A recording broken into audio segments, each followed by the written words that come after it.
In his book, Gary Michaels talks about the number one reason people leave sales within their first year of starting. It's training, a lack of quality training. I'm Christy, and in this video, I am going to share some tips on how to make a great first impression with your Central Group members, provide quality training, and lead them to excellence. What dominates new people's thinking that first year? Self-doubt. They doubt that they will be successful at this. They doubt that they will be able to produce big results. They doubt that they will be able to do this alongside their other obligations. So as their team leader, it is our job to paint a picture of how they can and will be successful at this business.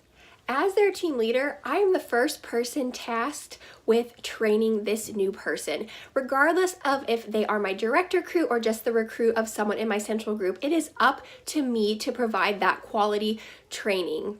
I treat every new member of my Central Group as if they are my next team leader. Until they prove me wrong, I treat them as if they are promotion material. You want to get to know them right away, get to know their goals, what are their hopes and dreams for this business, and really asking those questions. Sometimes you have to ask multiple times because usually people will give you really small goals at first, but the more we can get to know them, then we can really see those underlying big goals that they're probably afraid to say out loud. I set a good first impression by connecting with them right away. I add them as a friend on Facebook. I get that messenger open. If it is not my direct recruit, I do the three-way message with their sponsor right away. I send out a welcome email, and then we set up a day as soon as possible to chat. Ideally, I like to do this over Zoom so we can do a video conference, but if a phone call is all we can squeeze in, then I try to set that up within days of them joining.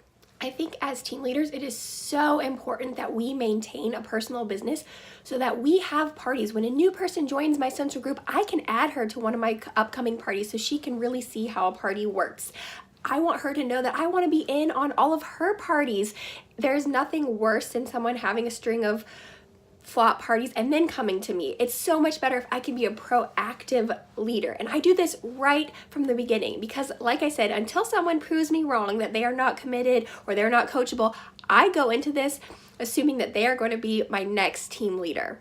So when you get your next new Central Group member, I encourage you to first celebrate and then dig right into making a great first impression with them and focus on how this business can help them. And then all of those benefits that can come to us from helping successful team members will happen, but none of that will happen if we put those first. We really need to focus on putting their needs first.